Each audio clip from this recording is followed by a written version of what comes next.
오늘 이 말씀을 들으시다 보면 마음 깊은 곳에서 오래 묵혀 두었던 질문이 다시 떠오를지 모릅니다.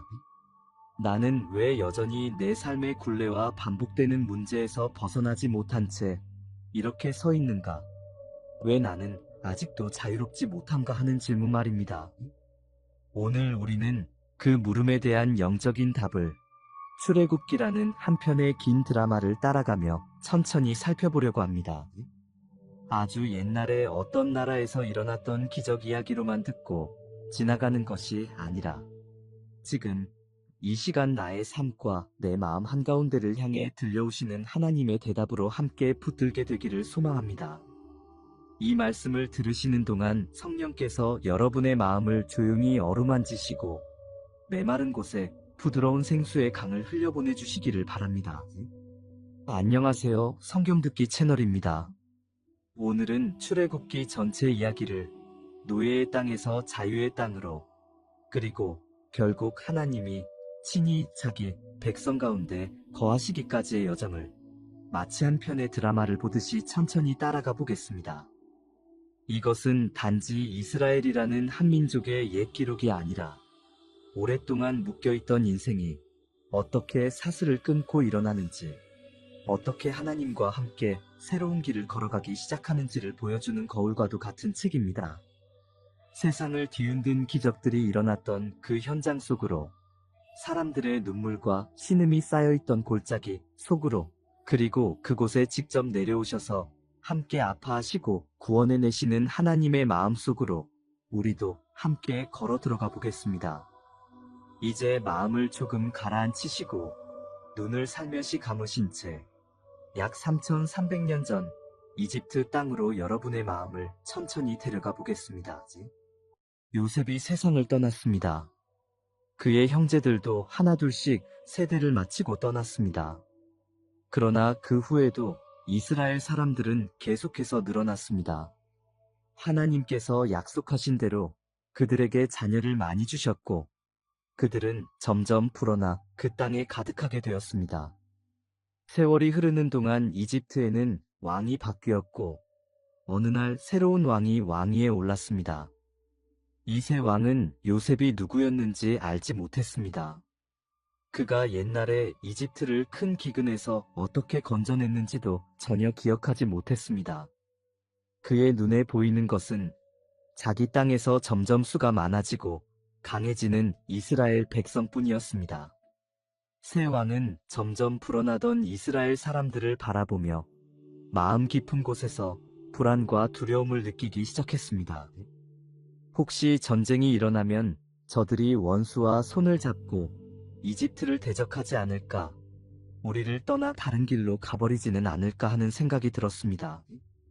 그래서 그는 신하들을 불러 모아 자신의 염려를 털어놓았습니다. 이스라엘 백성이 이제는 이집트 사람들보다 더 많고 강해 보인다고 그대로 둘 수는 없다고 말했습니다. 그날 이후 왕의 마음속 두려움은 점점 커져갔고, 그 두려움은 곧 잔인한 통치와 억압으로 모습을 드러내기 시작했습니다. 왕은 이스라엘 백성에게 무거운 짐을 지우고 벽돌을 굳게 하고 성을 쌓게 하며 하루 종일 쉬지 못하도록 채찍질하며 일을 시켰습니다. 그들의 어깨 위에는 땀과 피와 눈물이 뒤섞여 흘러내렸고, 한숨과 신음이 밤마다 진 가운데서 퍼져나갔습니다. 그런데 이상한 일이 일어났습니다. 이집트가 아무리 그들을 괴롭히고 짓밟으려고 할수록 이스라엘 백성은 더 늘어나고 더 강해져 갔습니다. 억압이 줄어들기는커녕 더 심해졌고, 왕의 분노는 더 거세졌습니다. 왕은 이번에는 산파들을 불렀습니다. 산파는 해산하는 여인 곁에서 아기를 받아주는 사람들이었습니다. 왕은 그들에게 차가운 명령을 내렸습니다. 히브리 여인이 아기를 낳거든 잘 살펴서 남자 아기라면 그 자리에서 죽이고 여자 아기라면 살려두라고 한 것입니다. 인간의 두려움이 죄와 만나면 이렇게 잔혹한 명령이 되는 것을 우리는 보게 됩니다. 하지만 그 산파들은 하나님을 경외하는 사람들이었습니다. 그들은 왕의 명령이 얼마나 무서운지 알았지만 그보다 더 크신 하나님을 두려워했습니다. 그래서 그들은 남자 아기들도 죽이지 않고 살려두었습니다. 하나님께서는 이 산파들의 마음과 선택을 기뻐하셨고 그들의 집에 복을 더해주셨습니다. 그러자 왕은 더욱 화가 났습니다. 이제는 온 백성에게 명령을 내려 히브리 집에서 남자 아기가 태어나면 나일강에 던져버리라고 했습니다. 죽음의 명령이 온 이집트 땅에 드리워진 것입니다. 그때 레위 지파의 한 집에 아기가 태어났습니다.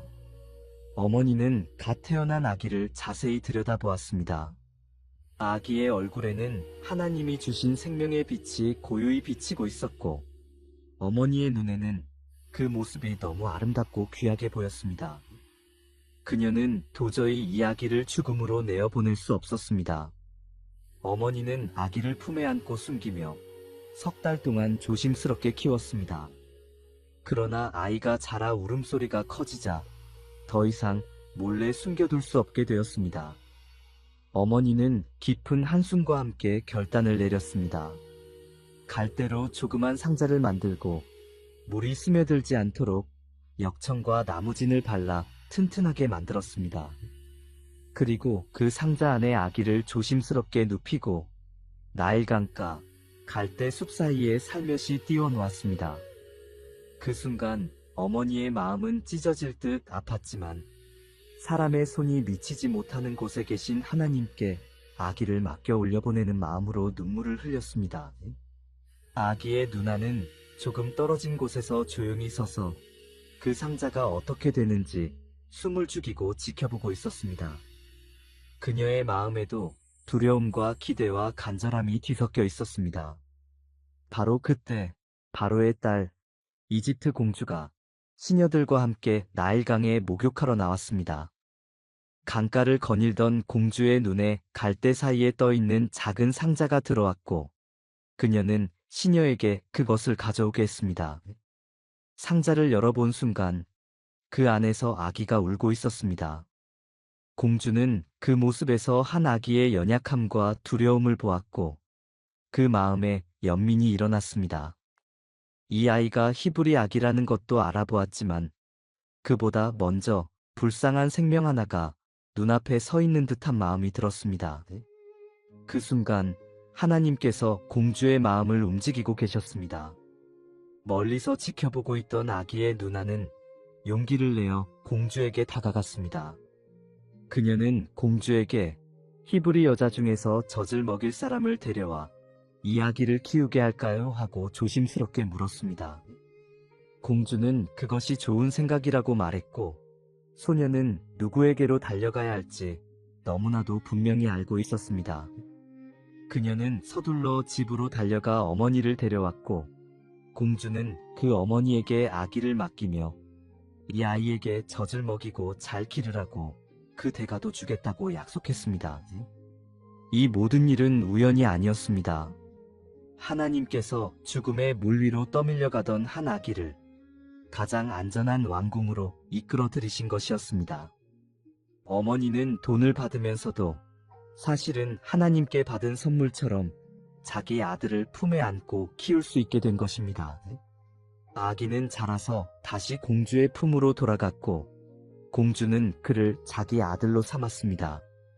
공주는 그 아이에게 모세라는 이름을 지어주었습니다. 물에서 건져 올렸다는 뜻이 담긴 이름이었습니다. 세월이 흘러 모세는 장성하여 어른이 되었습니다. 그는 궁궐에서 자라 왕자의 교육을 받았지만 자신이 히브리 사람이라는 사실을 잊지 않았습니다. 어느 날 그는 마음속에 일어나던 부담을 따라 자기 동족들이 어떻게 살아가고 있는지 보기 위해 밖으로 나갔습니다. 그곳에서 그는 한 이집트 사람이 히브리 사람 하나를 잔인하게 때리고 있는 장면을 목격했습니다. 그 순간 모세의 마음은 분노와 슬픔, 그리고 억울함으로 뜨겁게 타올랐습니다. 모세는 주위를 둘러보며 아무도 없는 것을 확인한 후 그 이집트 사람을 쳐 죽이고 시체를 모래 속에 숨겼습니다. 다음 날에도 그는 밖으로 나갔습니다. 이번에는 히브리 사람 둘이 서로 싸우고 있는 모습을 보았습니다. 모세는 그들을 말리며 어찌하여 같은 동족끼리 서로를 해치느냐고 타이르려 했습니다. 그러나 그들 중 한 사람이 모세를 향해 누가 당신을 우리의 재판관과 지도자로 세웠느냐고 냉소 섞인 말을 던졌습니다. 그리고 어제 이집트 사람을 죽인 일도 이미 소문이 퍼졌다는 투로 말했습니다. 그 말을 들은 순간 모세는 자신이 한 일이 들통났다는 것을 깨닫고 두려움에 사로잡혔습니다. 바로 역시 그 소식을 듣고 모세를 죽이려 했습니다.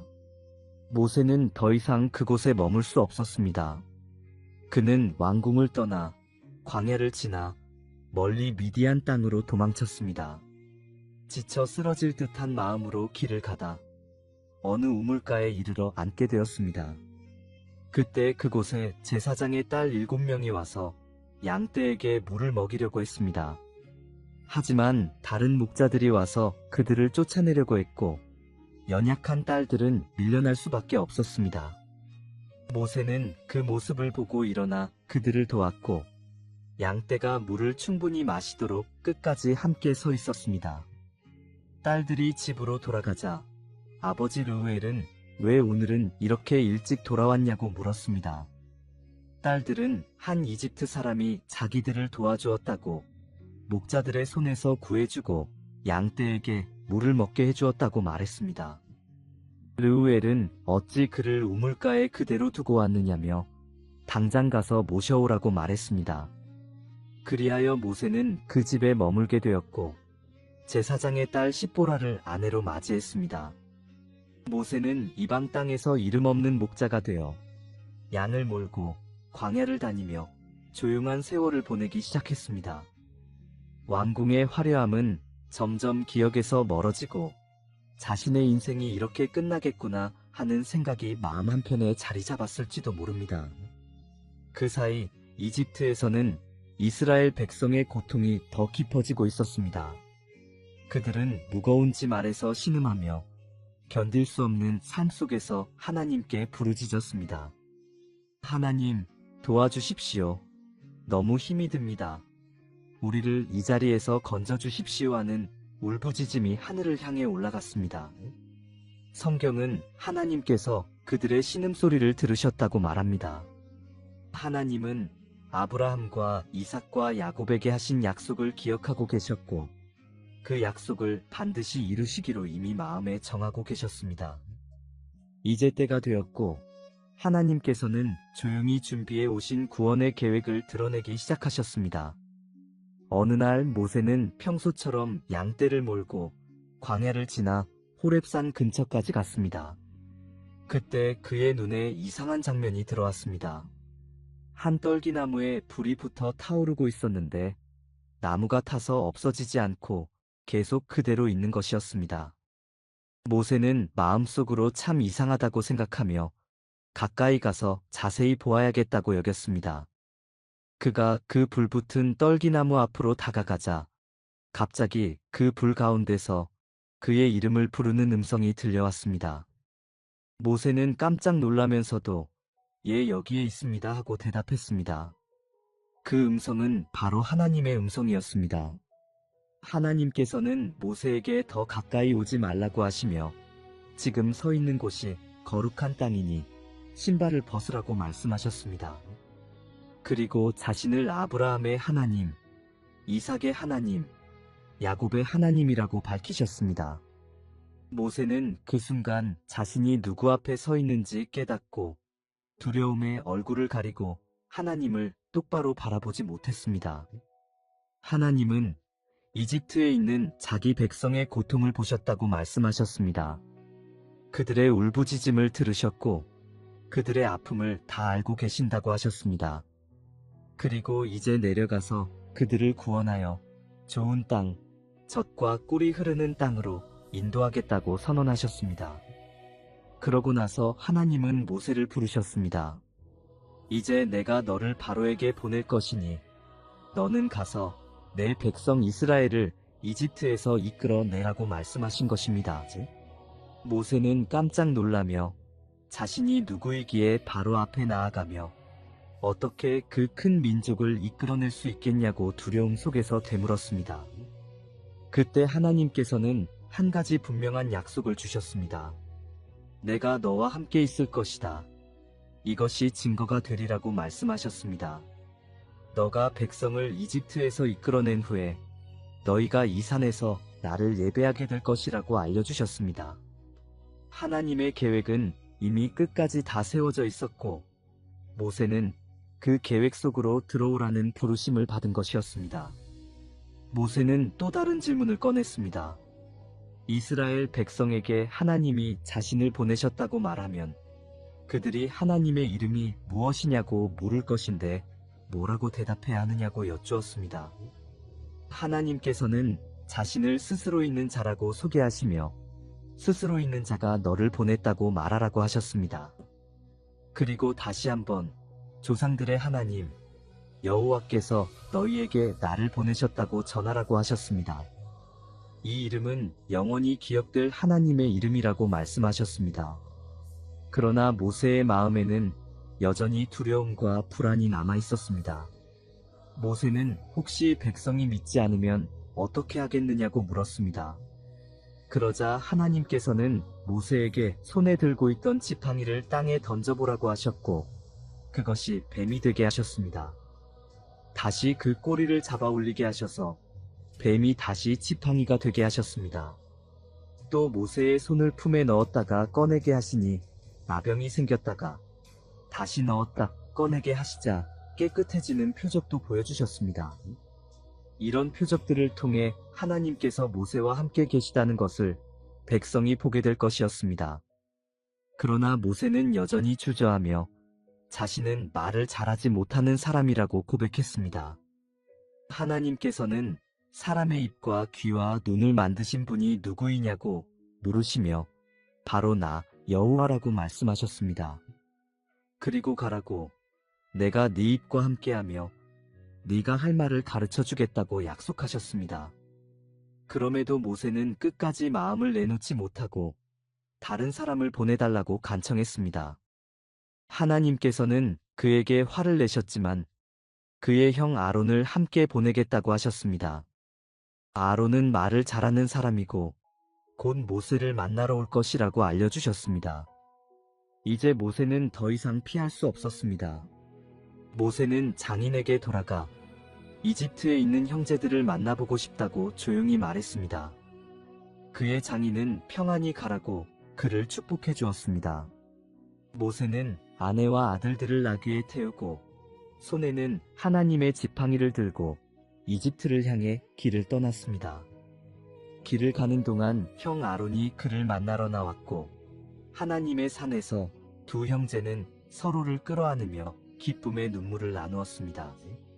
모세는 하나님께서 자신에게 하신 모든 말씀과 보여주신 표적들을 아론에게 자세히 들려주었습니다. 그리고 두 형제는 함께 이집트로 돌아가 이스라엘 장로들을 모으고 하나님의 뜻을 전하기 시작했습니다. 아론이 백성 앞에서 하나님의 말씀을 전했고 모세는 지팡이를 던져 뱀이 되는 표적을 비롯해 하나님이 보여주신 이적들을 백성에게 보여주었습니다. 백성은 하나님께서 자기들의 고통을 보셨다는 사실을 알게 되었고 오랜 세월 잊힌 줄만 알았던 그들의 눈물이 하나님의 마음에 닿았다는 것을 깨닫고 고개를 숙여 예배했습니다. 이제 모세와 아론은 바로 왕 앞에 나아가야 했습니다. 그들은 왕궁에 들어가 바로 앞에 서서 이스라엘의 하나님 여호와께서 내 백성을 보내어 광야에서 나를 예배하게 하라고 말씀하신다고 전했습니다. 그러나 바로는 여호와가 누구냐고 반문하며 자신은 그를 알지 못한다고 그의 말을 들을 이유도 없다고 말했습니다. 그는 이스라엘을 보내지 않겠다고 단호하게 거절했습니다. 모세와 아론이 다시 간청했지만 바로는 오히려 그들을 나무랐습니다. 그는 그들이 백성의 일만 방해한다고 여겼고 그날 곧바로 더 혹독한 명령을 내렸습니다. 이제 이스라엘 백성에게 벽돌을 굽는 데 필요한 짚을 더 이상 주지 말고 백성 스스로 돌아다니며 짚을 구해오게 하라는 명령이었습니다. 그러나 이전과 똑같은 양의 벽돌을 만들어내야 한다고 했습니다. 백성의 노동은 갑절로 힘들어졌고 그들의 가슴속 절망은 깊어져 갔습니다. 백성은 결국 모세를 원망하며 당신 때문에 우리가 더 고통을 당하게 되었다고 울분을 쏟아냈습니다. 모세는 그 말을 듣고 하나님께 나아가 기도했습니다. 주님, 어찌하여 이 백성을 더 괴롭게 하십니까? 어찌하여 저를 보내셨습니까? 하고 마음 깊은 곳에 있는 당황과 아픔을 그대로 쏟아놓았습니다. 그는 바로에게 가서 하나님의 이름으로 말한 이후로 오히려 백성이 더 고통을 당한다는 사실 앞에서 혼란스러웠습니다. 그러나 하나님께서는 여전히 흔들리지 않는 음성으로 말씀하셨습니다. 이제 내가 바로에게 무엇을 하는지 보게 될 것이라고. 강한 손으로 그가 백성을 보낼 뿐만 아니라 오히려 그들을 쫓아내게 될 것이라고 약속하셨습니다. 하나님께서는 자신이 여호와, 언약을 기억하는 하나님이심을 다시 한번 선언하셨습니다. 하나님께서는 이스라엘 백성에게 자신이 그들을 이집트의 무거운 멍에에서 건져내겠다고 말씀하셨습니다. 그들을 자기 백성으로 삼겠다고, 그들의 하나님이 되겠다고, 그들을 약속의 땅으로 인도하겠다고 약속하셨습니다. 그러나 백성들은 너무 지치고 마음이 상한 나머지 모세의 말을 제대로 들을 수 없었습니다. 하나님께서는 다시 모세와 아론에게 바로에게 가라고 말씀하셨고 이스라엘 백성을 이집트에서 나오게 하라고 하셨습니다. 그때 모세는 80세, 아론은 83세였습니다. 사람의 눈에는 늦은 때처럼 보였지만 하나님께는 가장 정확한 때였습니다. 이제 하나님의 강한 손이 이집트 땅 가운데 나타나기 시작합니다. 모세와 아론이 다시 바로 앞에 섰을 때 바로는 표적을 보여보라고 말했습니다. 아론이 지팡이를 던지자 그것이 뱀으로 변했습니다. 바로도 자기 요술사들을 불러 같은 일을 시켰고 그들 역시 지팡이를 던져 뱀처럼 보이는 것들을 만들었습니다. 그러나 아론의 지팡이가 그들의 지팡이를 삼켰습니다. 하나님께서 누구이신지 보여주는 장면이었지만 바로의 마음은 더욱 완고해졌습니다. 그는 그들의 말을 듣지 않았고 마침내 하나님께서는 이집트 땅에 재앙을 내리기 시작하셨습니다. 첫 번째 재앙은 물이 피로 변하는 것이었습니다. 모세와 아론이 나일강 가에 나온 바로 앞에서 하나님의 말씀을 전했습니다. 내 백성을 보내어 나를 섬기게 하라. 그렇지 않으면 강물을 치겠다고 하셨다고 말했습니다.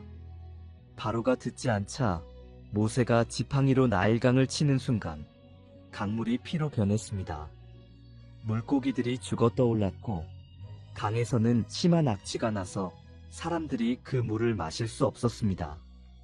이집트 사람들은 마실 물을 얻기 위해 여기저기 우물을 파야만 했습니다.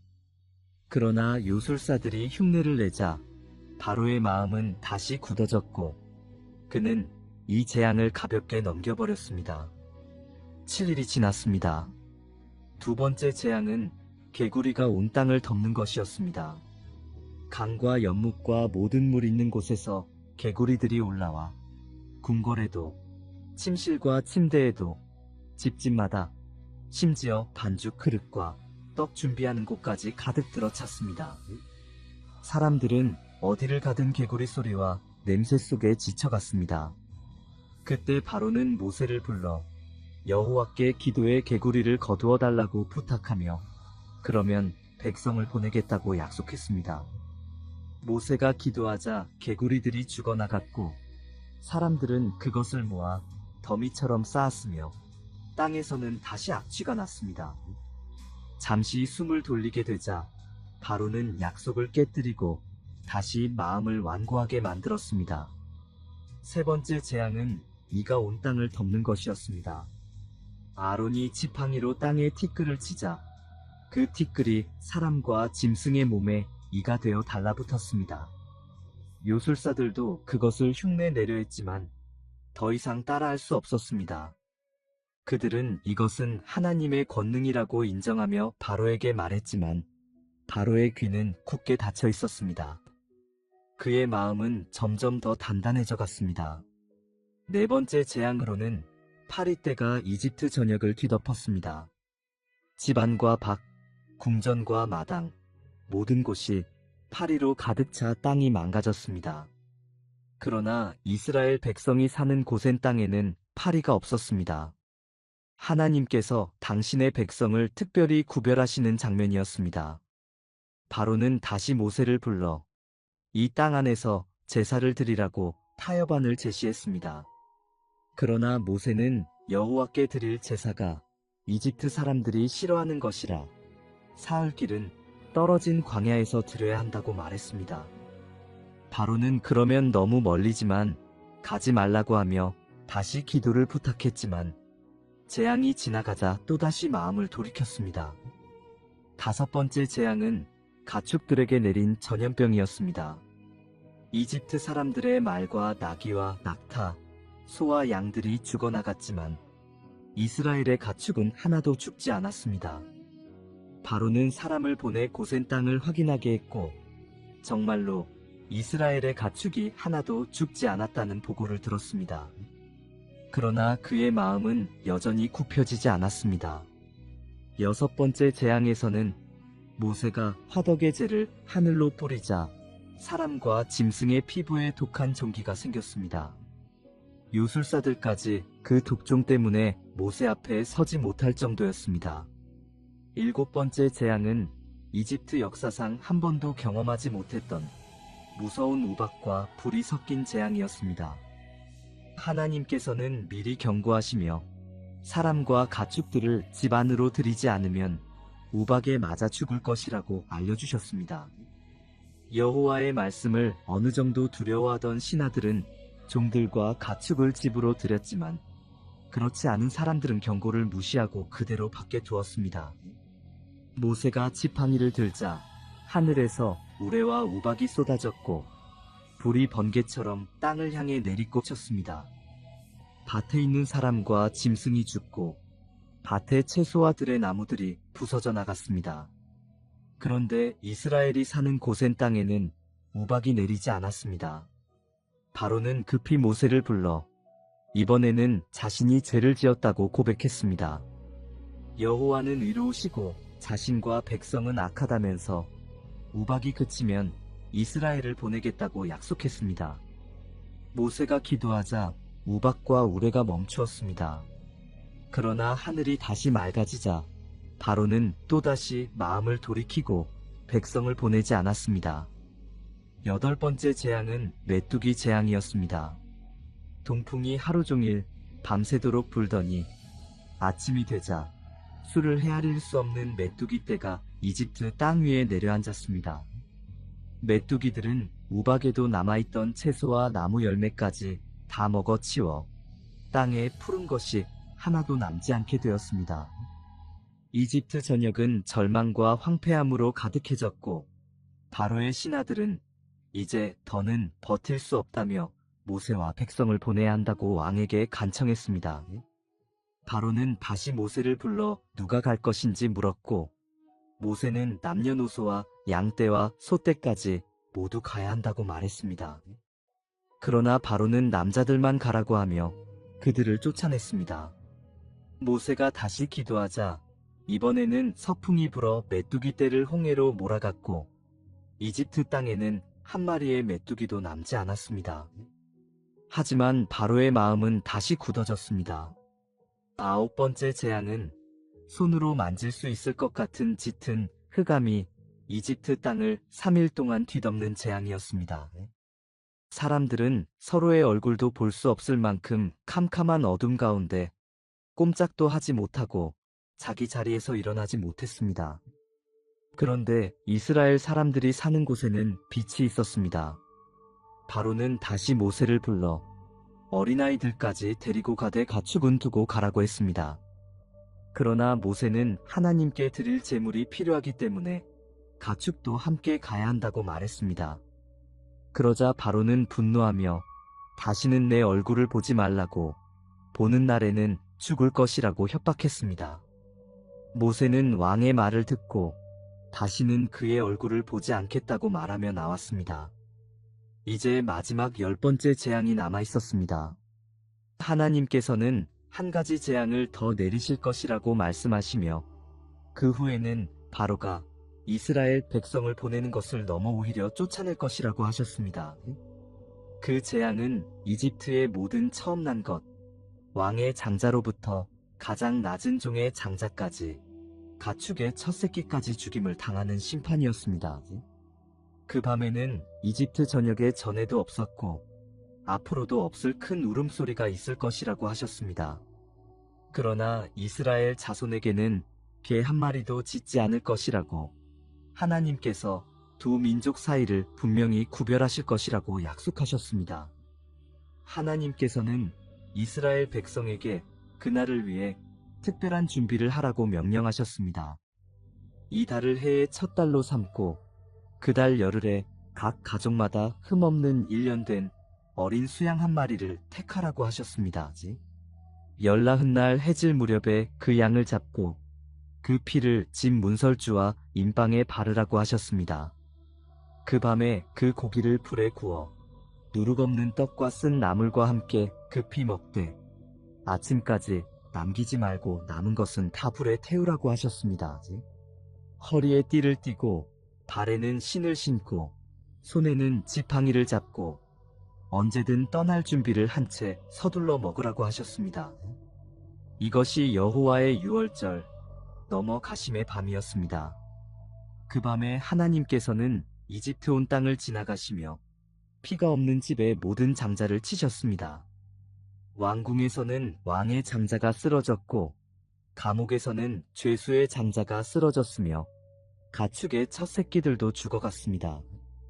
이집트 전역에서 울부짖는 소리가 밤을 갈랐고 죽임을 당한 자가 없는 집이 하나도 없었습니다.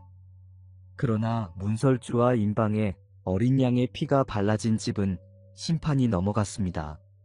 하나님께서는 그 피를 보시고 그 집을 지나가셨습니다. 이것은 훗날 예수 그리스도께서 십자가에서 흘리신 피를 통해 우리가 심판을 넘어 생명으로 옮겨질 것을 미리 보여주는 그림이었습니다.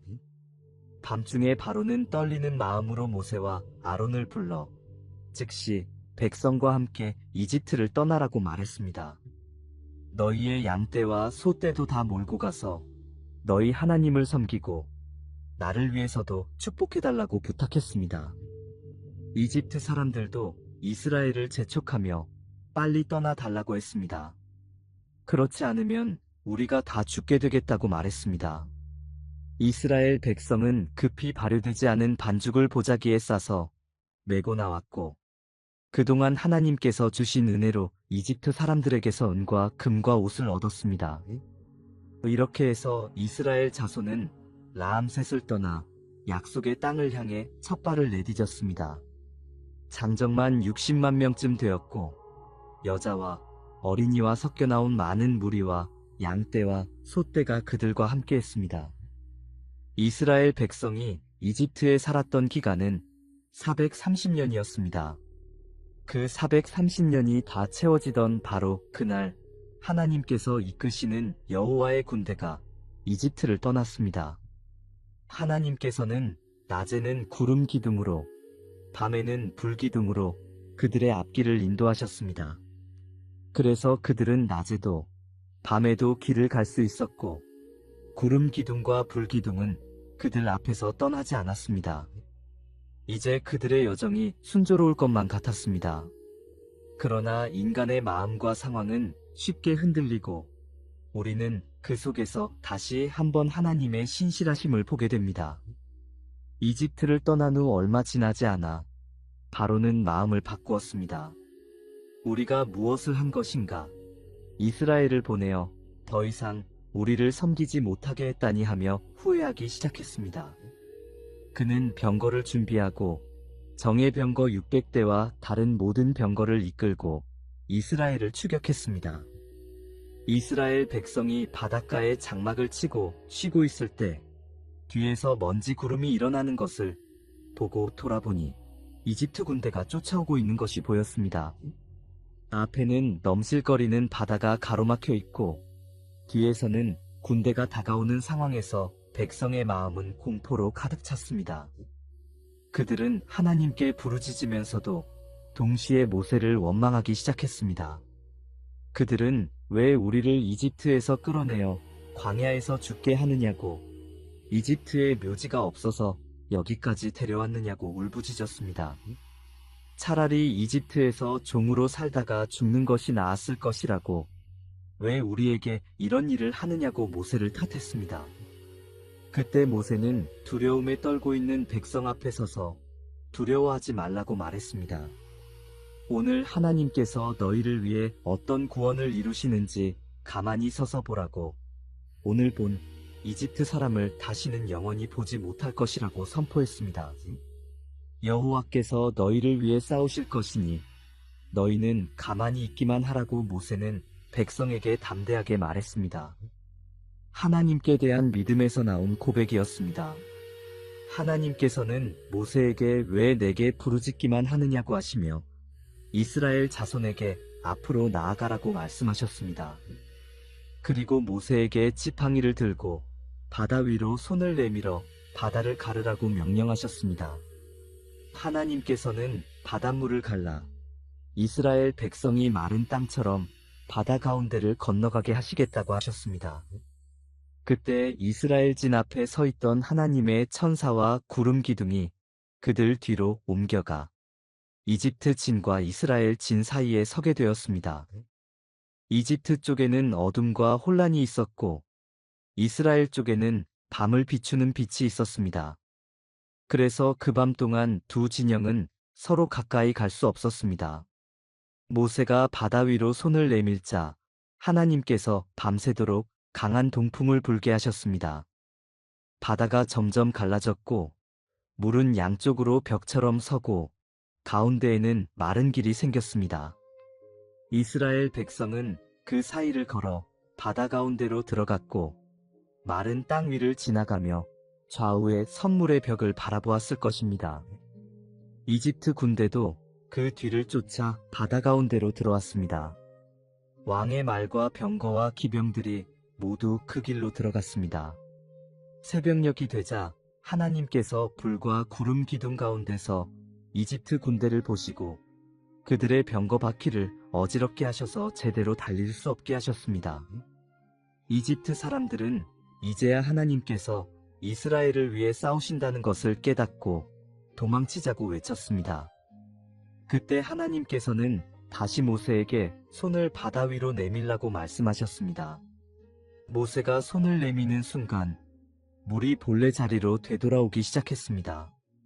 도망치려던 이집트 군대는 거꾸로 밀려 들어오는 물을 거슬러 도망치지 못했고 결국 바다 한가운데에서 물에 휩쓸려 버렸습니다. 물은 병거와 기병과 바로의 모든 군대를 덮었고 그들 가운데 살아남은 자는 한 사람도 없었습니다. 그러나 이스라엘 자손은 마른 땅을 통해 바다를 건너 이미 건너편에 서 있었습니다. 그날 하나님께서는 이스라엘을 이집트의 손에서 구원하셨고 백성은 바닷가에 떠밀려 온 이집트 군대의 시체를 보며 하나님의 큰 능력을 눈으로 확인했습니다. 이스라엘 백성은 하나님께 대한 두려움과 경외심으로 가득 찼고 여호와와 그의 종 모세를 믿게 되었습니다. 그들은 하나님을 찬양하는 노래를 불렀습니다. 여호와는 말과 그 탄자를 바다에 던지셨고 나의 힘이요 노래이시며 나의 구원이 되셨다는 고백의 노래였습니다. 홍해를 건넌 후 모세는 백성을 이끌고 수르 광야로 들어갔고 그들은 사흘 동안 물을 찾지 못한 채 걸었습니다. 마침내 마라라는 곳에 이르렀는데 그곳의 물은 너무 써서 마실 수 없는 물이었습니다. 백성은 또다시 모세를 향해 원망하며 무엇을 마셔야 하느냐고 불평했습니다. 모세가 하나님께 부르짖자 하나님께서는 한 나무를 가리켜 주셨습니다. 모세가 그 나무를 물에 던지자 놀랍게도 쓴 물이 달게 변해 백성이 그 물을 마실 수 있게 되었습니다. 그 후 그들은 엘림이라는 곳에 이르렀는데 그곳에는 샘물이 12 있고 종려나무가 이른 그루나 서 있었습니다. 하나님께서는 피곤한 백성이 잠시 쉴 수 있도록 그곳에서 쉼을 주셨습니다. 그러나 광야 길은 여전히 길었고 백성의 믿음은 아직 연약했습니다. 먹을 것이 떨어지자 백성은 다시 원망하며 이집트에서 고기 가마 곁에 앉아 떡을 배불리 먹던 시절을 그리워했습니다. 그들은 차라리 그때 죽었으면 좋았을 것 같다고까지 말하며 왜 우리를 이 광야로 끌어내어 굶어 죽게 하느냐고 모세와 아론을 탓했습니다. 그러자 하나님께서 말씀하셨습니다. 내가 하늘에서 양식을 비처럼 내려주겠다고 백성이 날마다 필요한 만큼 거두게 하여 그들이 내 말을 따르는지 시험해 보겠다고 하셨습니다. 저녁에는 메추라기 떼가 진을 덮어 백성이 고기를 먹을 수 있게 되었습니다. 아침에는 이슬이 진 주위에 가득 내렸다가 마른 뒤 광야 지면에 작고 둥글며 서리 같은 것이 남았습니다. 백성은 그것을 보고 이것이 무엇이냐고 서로 물었습니다. 모세는 이것이 하나님께서 너희에게 주신 양식이라고 알려주었습니다. 백성은 각자 필요한 만큼만 그것을 거두었습니다. 많이 거둔 사람도 남지 않았고 적게 거둔 사람도 부족하지 않았습니다. 그들은 그 양식을 만나라고 불렀습니다. 가시처럼 희고 맛은 꿀을 섞은 과자와 같았습니다. 하나님께서는 약속의 땅에 들어갈 때까지 무려 40년 동안 날마다 만나를 내려주셨습니다. 그들은 매일 아침 광야에서 하나님의 사랑과 신실하심을 눈으로 보는 셈이었습니다. 하나님께서는 이처럼 육신의 양식뿐 아니라 믿음의 훈련도 함께 주고 계셨습니다.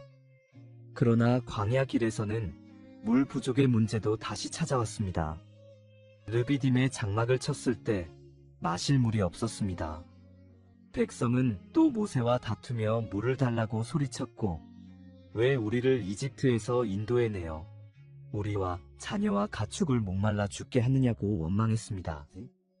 모세는 하나님께 부르짖으며 이 백성이 거의 자신을 돌로 칠 지경이라고 호소했습니다.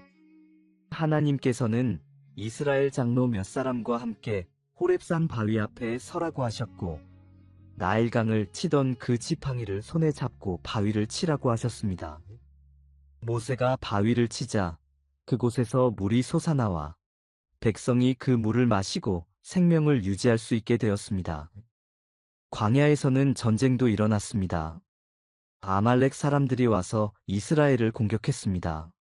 모세는 여호수아에게 사람들을 택해 나가 싸우라고 하며 자신은 하나님의 지팡이를 손에 들고 산 꼭대기에 서겠다고 말했습니다. 전쟁이 벌어지는 동안 모세가 손을 들고 있으면 이스라엘이 이기고 손을 내리면 아말렉이 이겼습니다.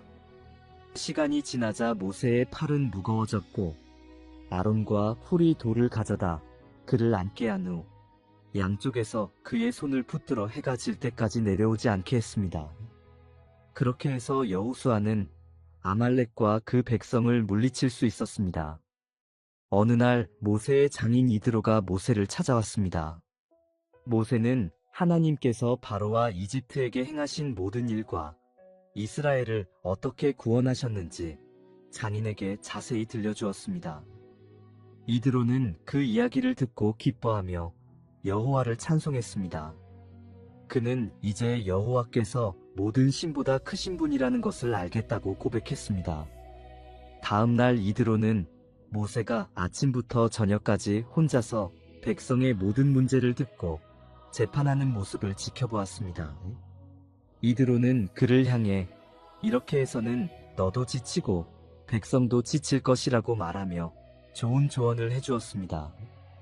그는 하나님을 두려워하고 진실하며 불의한 이익을 미워하는 능력 있는 사람들을 뽑아 천부장과 백부장과 십부장으로 세우라고 권했습니다.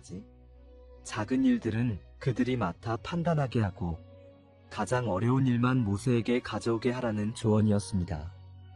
모세는 장인의 말을 귀담아 듣고 그대로 실행했습니다.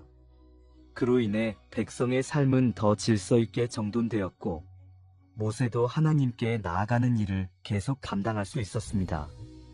이제 이스라엘 백성이 이집트를 떠난 지 석 달쯤 되었을 때 그들은 시내 광야에 이르러 산 앞에 장막을 쳤습니다. 하나님께서 이스라엘 백성과 특별한 언약을 맺으시기 위한 중요한 순간이 다가오고 있었습니다. 모세가 하나님께 올라가자 하나님께서 산에서 그를 부르셨습니다.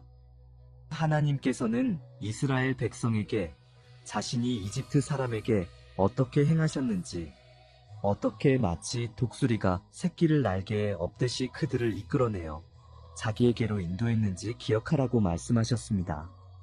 온 땅이 다 하나님의 것이지만 이스라엘이 하나님의 말씀을 잘 듣고 그의 언약을 지키면 모든 민족 가운데 하나님의 특별한 소유가 되리라고 말씀하셨습니다. 그들은 제사장 나라가 되고 거룩한 백성이 되리라는 약속을 받았습니다. 모세가 내려와 그 말씀을 백성에게 전하자 백성은 한마음으로 하나님이 말씀하신 대로 다 행하겠다고 응답했습니다. 이제 하나님께서는 그들과 직접 언약을 맺을 준비를 하셨습니다. 하나님께서는 백성을 성결하게 하라고 명령하시며 옷을 빨고 셋째 날을 준비하게 하라고 하셨습니다. 셋째 날 아침이 되자 시내산 위에는 우레와 번개가 치고 빽빽한 구름이 덮었으며 나팔 소리가 점점 크게 들려왔습니다. 진 가운데 있는 백성은 떨며 두려워했습니다. 모세가 백성을 이끌고 산 기슭으로 나아갔을 때 산에는 연기가 자욱했습니다. 하나님께서 불 가운데 그곳에 내려오셨기 때문입니다. 연기가 가마에서 피어오르는 연기처럼 올라갔고 온 산이 크게 흔들렸습니다. 모세가 하나님께 말할 때 하나님께서는 음성으로 대답하셨습니다. 하나님께서는 이 모든 말씀으로 십계명을 주셨습니다. 나는 너를 이집트 땅, 종되었던 집에서 인도하여 낸 여호와 하나님이라는 선언으로 시작하여 나 외에는 다른 신을 두지 말라는 첫 번째 계명을 주셨습니다. 우상을 만들지 말고 하나님의 이름을 함부로 부르지 말고 안식일을 거룩하게 지키라고 말씀하셨습니다. 또 부모를 공경하고 살인과 간음과 도둑질을 하지 말고 이웃에 대해 거짓 증언을 하지 말며 이웃의 집과 소유를 탐내지 말라고 하셨습니다. 이 계명들은 하나님을 사랑하고 이웃을 사랑하는 삶의 기본 원칙을 보여주는 것이었습니다. 온 백성은 우레와 번개와 나팔 소리와 산의 연기를 보고 두려워 떨며 멀리 서 있었습니다. 백성은 모세에게 하나님께서 직접 말씀하시면 우리가 죽을까 두렵다고 말하며 모세가 대신 듣고 전해달라고 요청했습니다. 모세는 두려워하지 말라고 하나님께서 오신 것은 그들을 시험하여 그들이 하나님을 경외함으로 죄짓지 않게 하려는 것이라고 설명했습니다. 그 후에도 하나님께서는 여러 가지 율법을 주셨습니다. 사람들이 어떻게 서로를 대해야 하는지, 어떻게 공의를 세우고, 어떻게 약자를 보호해야 하는지, 또한 제사와 예배를 어떻게 드려야 할지 등을 자세히 가르쳐 주셨습니다.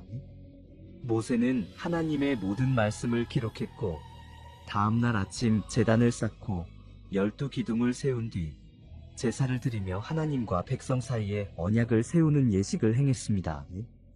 백성은 하나님의 말씀을 듣고 우리가 다 지키겠다고 다시 한번 고백했습니다.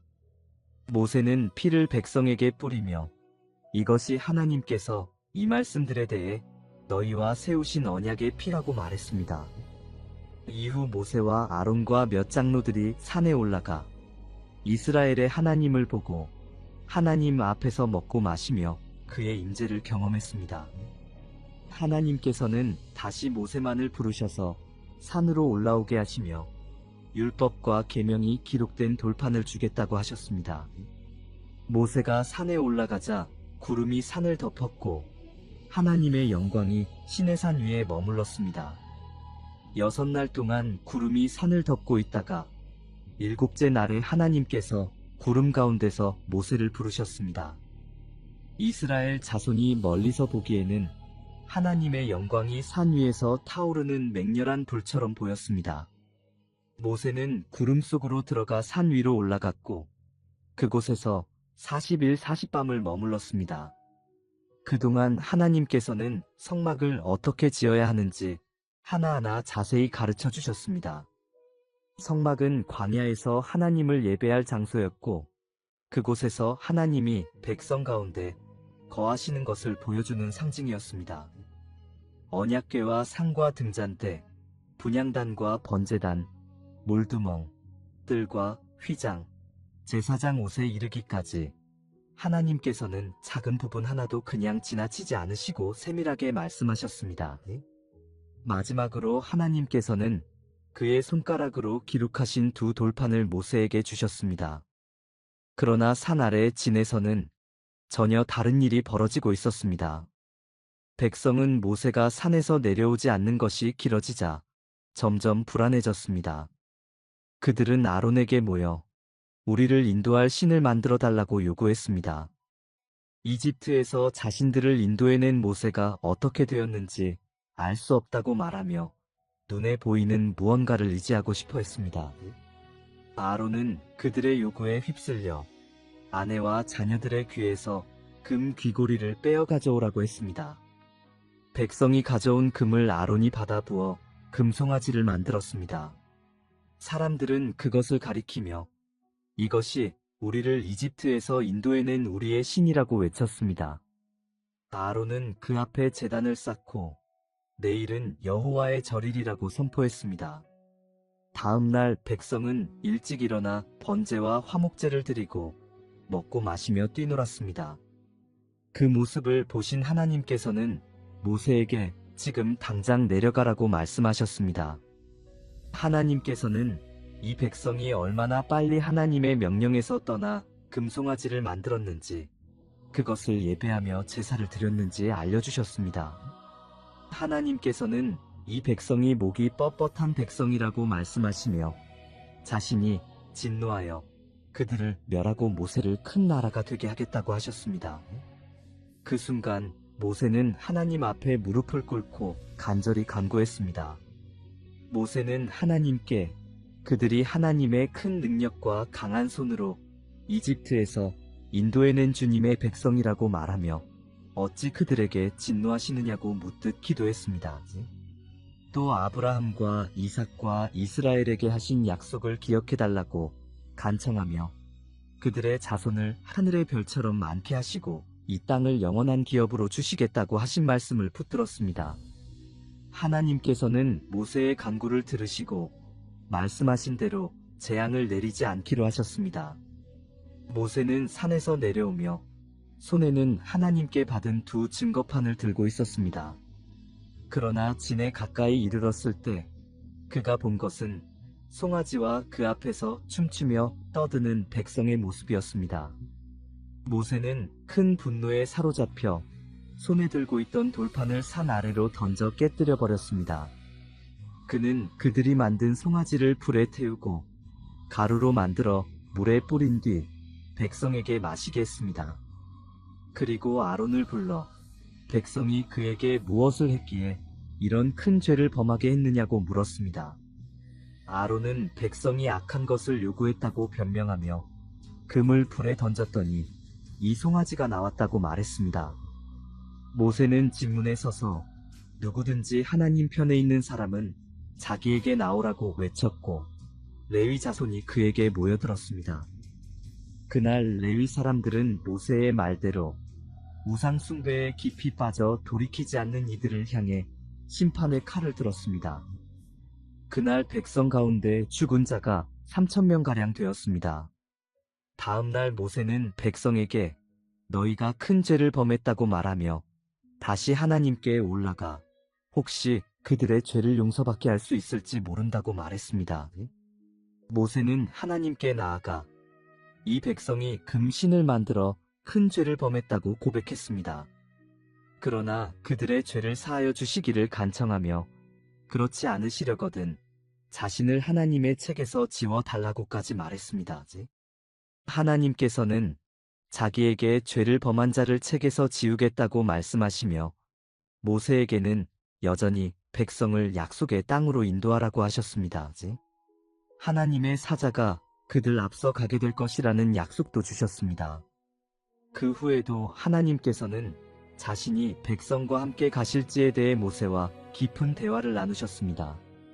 모세는 하나님께 주께서 친히 우리와 함께 가지 않으시면 우리를 이곳에서 올려보내지 말아 달라고 간절히 구했습니다.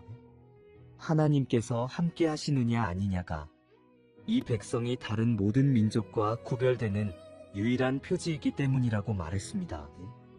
하나님께서는 모세의 이 간구를 기쁘게 받으시고 내가 친히 가며 너를 쉬게 하겠다고 약속하셨습니다. 모세는 더 나아가 하나님의 영광을 보여달라고 구했고 하나님께서는 그에게 자신의 선하심이 그의 앞을 지나가게 하겠다고 말씀하셨습니다. 그러나 아무도 하나님의 얼굴을 보고 살 수 없기에 바위 틈에 그를 두고 손으로 가리신 뒤 지나가신 후에 하나님의 등을 보게 하시겠다고 하셨습니다. 그만큼 하나님은 거룩하시고 동시에 모세와 아주 가까이 동행하기를 원하셨습니다. 하나님께서는 다시 모세에게 돌판두를 처음 것과 같이 다듬어 가져오라고 하셨습니다. 모세가 이른 아침에 산에 올라가자 하나님께서는 구름 가운데 내려오셔서 그와 함께 서셨고 여호와의 이름을 선포하셨습니다. 자비롭고 은혜롭고 노하기를 더디하며 인자와 진실이 많은 하나님, 인자를 천대까지 베풀고 죄를 용서하시는 하나님이라고 자신을 소개하셨습니다. 모세는 땅에 엎드려 예배하며 목이 뻣뻣한 백성이지만 우리의 죄를 사하시고 우리를 주의 기업으로 삼아달라고 기도했습니다. 하나님께서는 다시 언약을 세우신다고 말씀하시며 온 땅 어느 나라에도 행하지 않은 이적을 이 백성 앞에서 행하시겠다고 약속하셨습니다. 그렇게 모세는 또다시 40일 40밤을 산에서 하나님과 함께 머물며 떡도 먹지 않고 물도 마시지 않은 채 하나님으로부터 언약의 말씀을 새 돌판에 받았습니다. 모세가 두 돌판을 들고 산에서 내려올 때 그의 얼굴 피부에는 광채가 나고 있었습니다. 그는 자신이 하나님과 대면하여 말했기 때문에 얼굴에 빛이 나는 줄 알지 못했습니다. 아론과 이스라엘 자손은 그 빛나는 얼굴을 보고 두려워하며 그에게 가까이 가지 못했습니다. 모세가 그들을 불러 아론과 회중의 지도자들을 먼저 불러 말하고 그 다음에 온 백성을 가까이 오게 하여 하나님께서 말씀하신 것을 모두 전했습니다. 그가 말을 마친 후에는 수건을 얼굴에 가려 백성이 두려워하지 않게 했습니다. 그러나 하나님 앞에 나아갈 때마다 수건을 벗고 들어가 다시 하나님의 음성을 들었습니다. 이제 성막을 실제로 짓는 일이 시작되었습니다. 모세는 온 회중을 모아 하나님께서 명령하신 일을 전했습니다. 엿새 동안 일하고 일곱째 날은 안식일로 거룩히 지키며 성막을 짓는 일에 쓸 예물을 마음에 자원하는 사람은 기쁨으로 가져오라고 말했습니다. 그 예물은 금과 은과 놋, 청색과 자색과 홍색 실과 가는 배, 실, 염소, 털, 여러 보석과 향품과 기름 등이었습니다. 마음이 감동된 사람들, 자원하는 모든 남녀가 와서 자기 손에 있는 것을 기쁨으로 내어놓았습니다. 백성은 하나님께서 그들과 함께 거하실 곳을 위해 자신들의 귀한 것들을 아낌없이 드렸습니다. 예물이 너무 많이 모여서 결국 모세는 백성에게 더 이상 가져오지 말라는 명령까지 내렸습니다.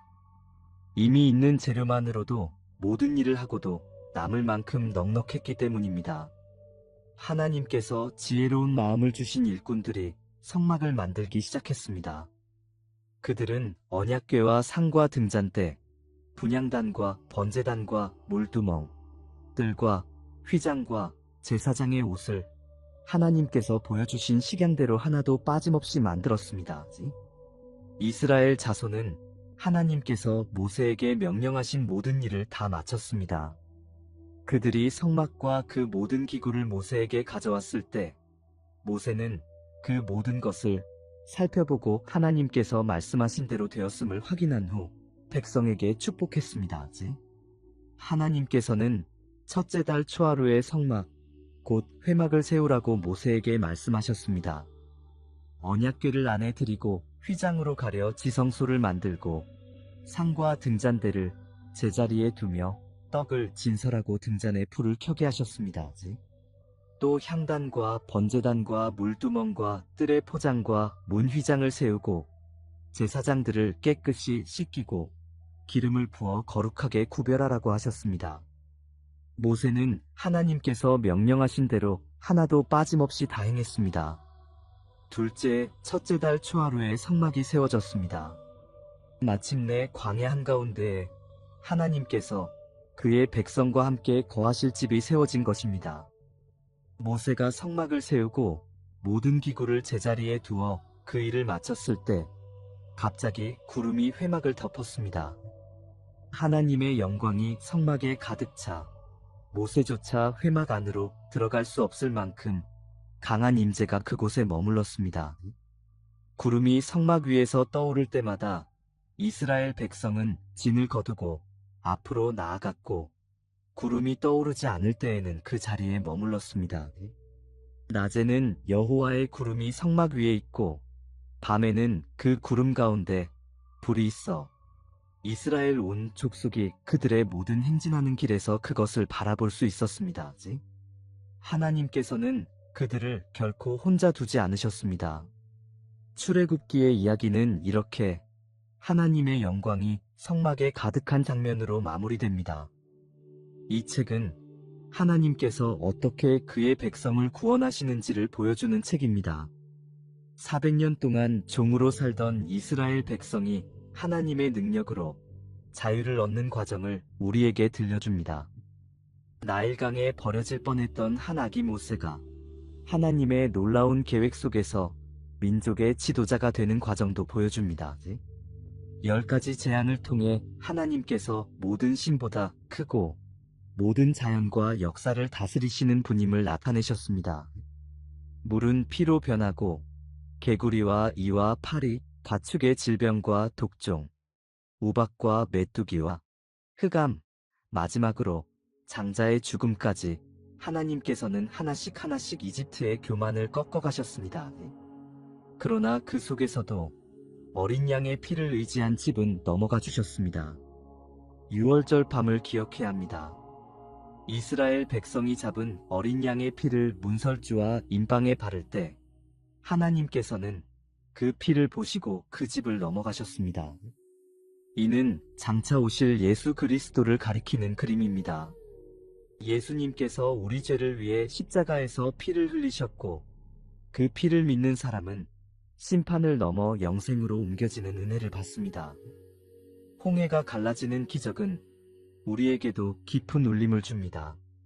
앞에는 바다, 뒤에는 적군이 있는 막다른 골목 같은 인생의 자리에서조차 하나님께서는 전혀 새로운 길을 여실 수 있는 분임을 보여주신 사건입니다.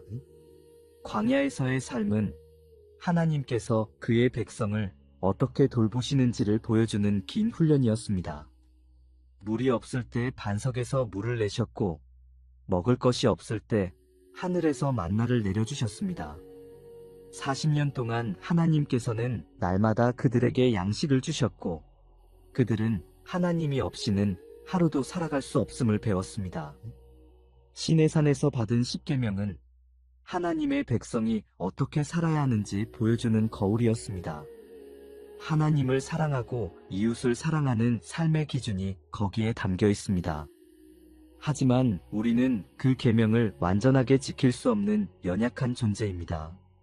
그래서 우리에게는 구원자가 필요합니다.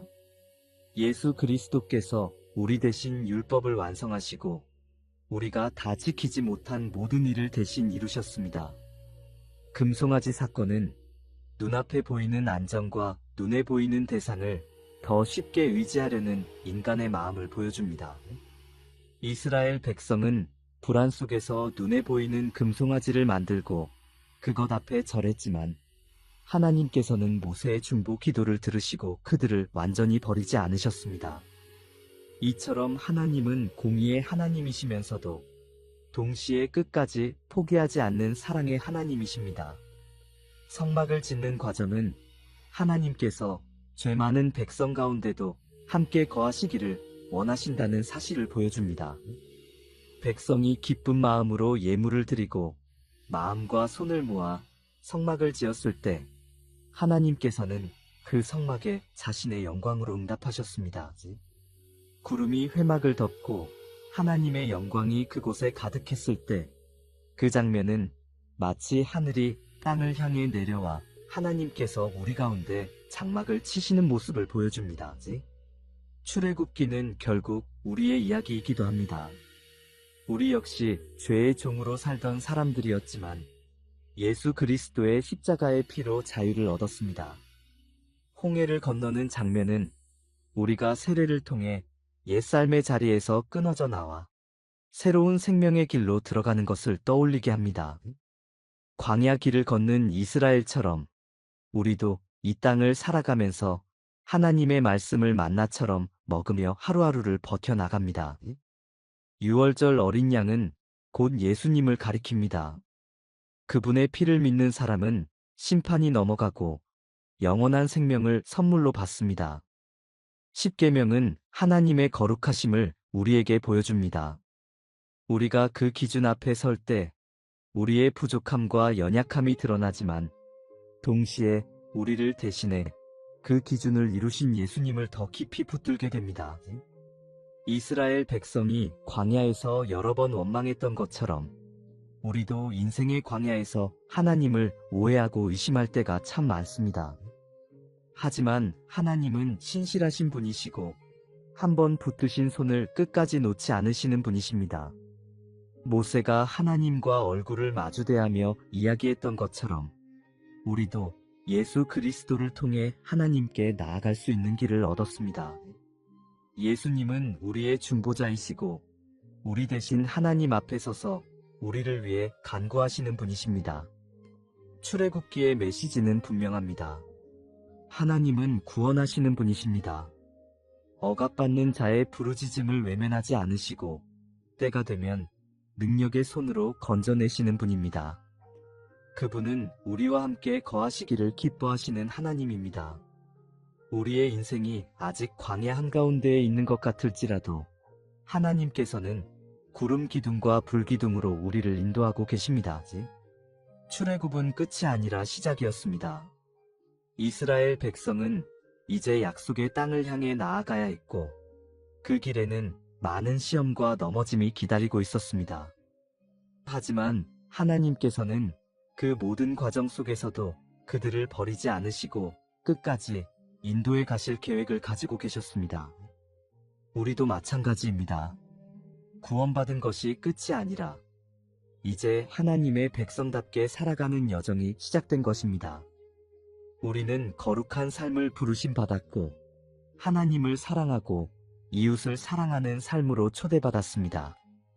광야 같은 세상에서 때때로 지치고 힘이 들 때 하나님께서는 여전히 우리 손에 만나를 쥐어주시며 오늘을 살아갈 힘을 주십니다. 하나님의 말씀은 우리에게 내려오는 하늘의 양식입니다. 성령께서는 구름 기둥과 불 기둥처럼 우리 앞길을 인도하시는 분이십니다. 우리가 그 인도하심을 신뢰하고 한 걸음씩 따라갈 때 비록 길이 멀고 험해 보여도 결국 하나님께서 예비하신 곳에 이르게 될 것입니다. 이제 출애굽기의 이야기를 마음에 담고 다음 시간에는 레위기의 말씀으로 찾아뵙겠습니다. 레위기에서는 하나님께 어떻게 예배해야 하는지, 거룩한 하나님, 백성으로 어떻게 살아야 하는지를 더 깊이 배우게 될 것입니다. 오늘 출애굽기 말씀을 함께 들어주셔서 감사합니다. 이 말씀이 여러분의 마음 깊은 곳에 잔잔히 머물며 잠들기 전 여러분의 생각을 하나님께로 돌려놓는 은혜가 되기를 바랍니다. 우리를 죄에서 건져내신 하나님, 지금도 우리와 함께 걸어가시는 하나님, 우리를 끝까지 인도하시는 하나님을 믿고 의지하며 살아가는 우리 모두가 되기를 소망합니다. 오늘 밤도 여호와의 구름과 불이 여러분의 삶을 지키시고 인도하시기를 기도합니다. 하나님의 크신 사랑과 은혜가 여러분과 여러분의 가정 위에 가득하시기를 축복합니다. 지금까지 쉬운 성경 듣기였습니다. 편안한 밤 되십시오.